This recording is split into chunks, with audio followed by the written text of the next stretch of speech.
Sri Sai Satcharitra Chapter 29. Stories of 1. Chennai's Bhajani Mela, 2. Tendulkar's father and son, 3. Dr. Captain Hathe, 4. Woman Narvekar. This chapter describes other interesting and wonderful stories of Sai Baba. Chennai's Bhajani Mela. It was in the year 1916 when a Chennai's Bhajani Mela, a party of the Ramadasi Panth, started on a pilgrimage to the holy city of Banaras. The party consisted of a man, his wife, daughter, and sister in law. Unfortunately, their names are not mentioned. On their way, the party heard that there lived in Shirdi, Ahmednagar district, a great saint named Sai Baba, who was God realized and who was very generous and distributed money every day to his bhaks and to skillful persons who went and showed their talent there. A lot of money in the form of dakshina was collected daily by Sai Baba, and out of this amount, he gave daily 1 rupee to a 3-year-old girl Amani, the daughter of Bhakt Kondaji, and rupees 2 to 5 to some, rupees 6 to Jamali, the mother of Amani, and rupees 10 to 20 or even rupees 50 to other bhakts, as he pleased. On hearing all this, the party came to Shirdi and stayed there. The Mela did very good bhajan and sang very good songs, but inwardly they desired money. 3 of the party were full of avarice, but the lady or mistress was of a very different nature. She had regard and love for Baba. Once it so happened that when the noonday aarti was going on, Baba was much pleased with her faith and devotion and gave her vision of her Ishta, chosen deity. To her, Baba appeared as Sita Nath Ram, while to all others the usual Sainath. On seeing her beloved deity, she was very much moved. Tears began to flow from her eyes, and she clapped her hands in joy. The people began to wonder at her joyful mood, but were not able to guess its cause. Late in the afternoon, she disclosed everything to her husband. She told him how she saw Sri Sai Ram in Sai Baba. He thought that she was a very simple and devout woman, and her seeing Ram might be a creation of her mind. He ignored her, saying that it was not possible that she alone should see Ram, while they all saw Sai Baba there. She did not resent this remark, as she was fortunate enough to get Ram Darshan as and when her mind was calm and composed and free from avarice. Wonderful vision. Things were going on like this when the husband got a strange vision in his dream one night. He was in a big city. The police there had arrested him, tied his hands with a rope, and put him up in a cage. As the police were tightening the grip, he saw Sai Baba standing quite outside near the cage. On seeing Sai Baba so close, he said in a plaintive tone, "After hearing your fame, I resorted to your feet. Then why should a calamity befall me when you are standing here in person?" Baba said, "You must suffer the consequences of your action." He said, "I have done nothing in this life which would bring such a misfortune on me." Baba said, "If not in this life, you must have committed some sin in your past life." He replied, "I do not know anything of my past life, but assuming that I did commit some sin, then why should it not be burnt and destroyed in your presence, as happens to dry grass before fire?" Baba, "Have you got such faith?" He says, "Yes." Baba then asked him to close his eyes. No sooner did he shut them than he heard a thumping sound of something falling down, and after opening his eyes, he saw that he was free and the police fallen down, bleeding. Being much frightened, he began to look at Baba, who said, "Now you are well caught. Officers will now come and arrest you." Then he begged, "There is no other savior except you. Save me anyhow." Then Baba again asked him to close his eyes. He did so, and when he opened them again, he saw that he was free out of the cage and that Baba was by his side. He then fell at Baba's feet. Baba then asked him, "Is there any difference between this namaskar and your previous ones? Think well and then reply." He said, "There is a lot of difference. My former namaskars were offered with the object of getting money from you, but the present namaskar is one offered to you as God. Besides, earlier I thought resentfully that you, being a Mohammedan, were spoiling us the Hindus." Baba, "Do you believe in your mind in Mohammedan gods?" He said, "No." Then Baba said, "Have you not got a panja, emblem of hand, in your house? And do you not worship the same in Tabut, that is Muharram festival? Also, there is in your house another deity by name Khad Bibi, whom you propitiate and appease on marriage occasion and other festivals. Is it not so?" He admitted all this. Then Baba said, "What more do you want?" Then a desire arose in his mind to get the darshan of his Guru Ram Das. When Baba asked him to turn back and see, and when he turned around, lo, Ram Das was in front of him. No sooner did he bend to fall at his feet, Guru Ram Das vanished. Then he inquisitively asked Baba, "You look old. Do you know your age?" "Baba, what? Do you say I'm old? Just race with me and see." On saying this, Baba began to run and he too followed. Baba disappeared in the dust raised by his footsteps while running. At that moment, man was awakened. After waking up, he began to think seriously about the dream vision.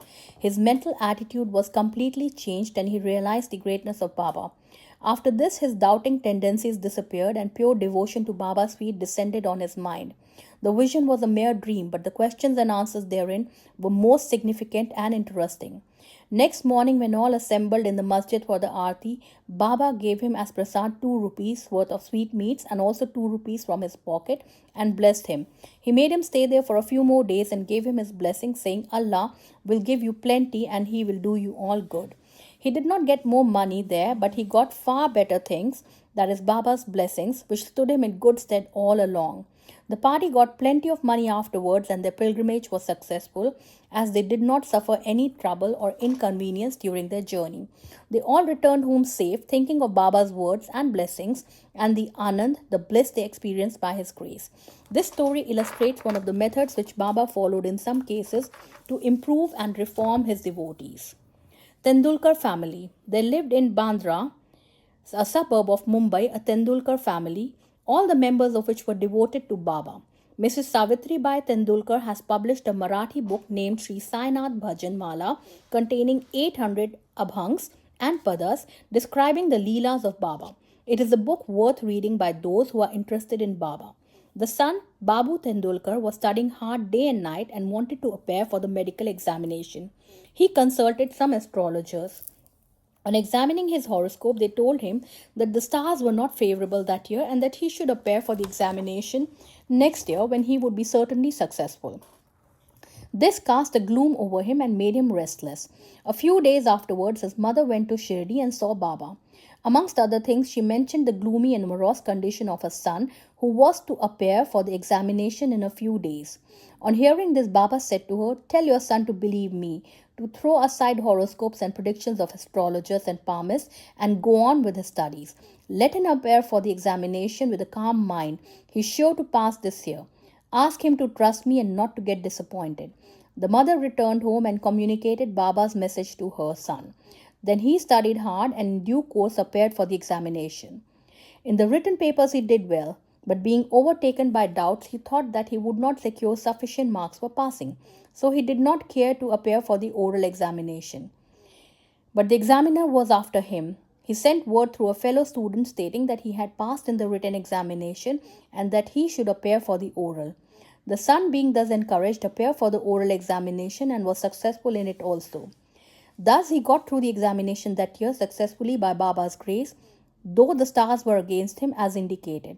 It is to be noted here that doubts and difficulties surround us just to move us and confirm our faith.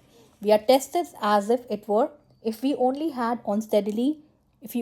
on steadily to Baba with full faith and continue our endeavors, our efforts will be ultimately crowned with success. The father of this boy, Raghunath Rao, was serving in some foreign mercantile firm in Mumbai. As he grew old, he was not able to attend to his work properly, and so he had to take leave and rest. As he did not improve during the period of leave, a further extension of leave or premature retirement from service was inevitable. The chief manager of the firm decided to retire him on pension as he was an old and a reliable servant. The question regarding the amount of pension to be given was under consideration. He was getting rupees 150 per month and his pension, that is half the amount, that is rupees 75, would not have been enough to meet the expenses of the family. So they were all anxious about this matter. 15 days before the final settlement, Baba appeared to Mrs. Tendulkar in her dream and said, "I wish that rupees 100 should be settled as pension. Will this satisfy you?" She replied, "Baba, why ask me this? We fully trust in you." Though Baba said rupees 100, still he was given 10 rupees more, that is rupees 110, as a special case. Such wonderful love and care did Baba exhibit towards his bhakts. Captain Hate. Captain Hate who was staying in Bikaner, was a great devotee of Baba. Once Baba appeared to him in his dream and said, "Did you forget me?" Hate then immediately held Baba's feet and replied, "If a child forgets his mother, how could he be saved?" Then Hate went into the garden and took out fresh valpapri vegetables, and after arranging Siddha ghee, wheat flour, and dal, etc., and dakshina, was about to offer all this to Baba when he was awakened and came to know that the whole thing was a dream. Then he decided to send all these things to Baba at Shirdi.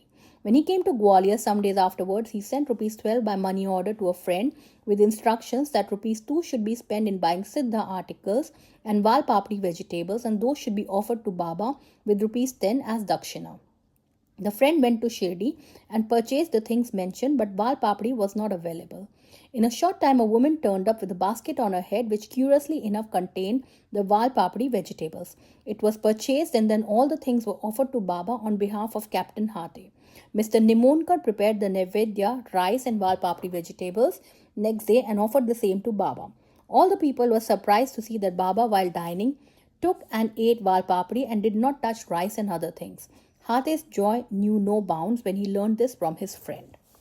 Consecrated rupee. At another time, Captain Hate wished that he should have in his house a rupee consecrated by Baba with his touch.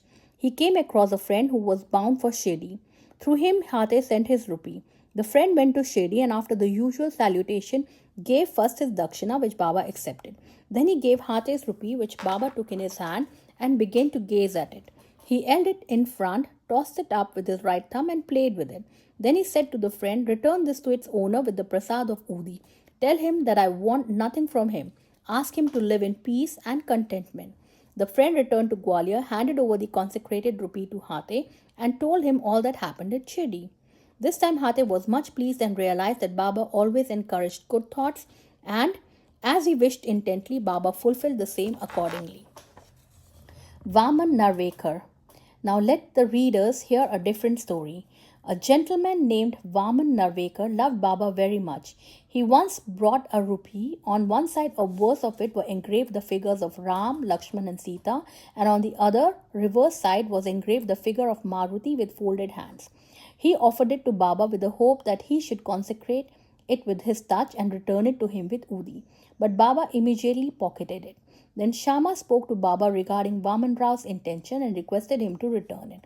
Then Baba spoke in the presence of Vaman Rao. Why should it be returned to him? We should keep it ourselves. If he gives rupees 25 for it, it will be returned. Then for the sake of that rupee, Vaman Rao collected rupees 25 and placed them before Baba. Then Baba said, "The value of that rupee far exceeds 25 rupees. Shama, take this rupee. Let us have it in our store. Keep this in your shrine and worship it." No one had the courage to ask Baba why he followed this peculiar action. He only knows what is best and most suitable to each and all. Bow to Sri Sai, peace be to all.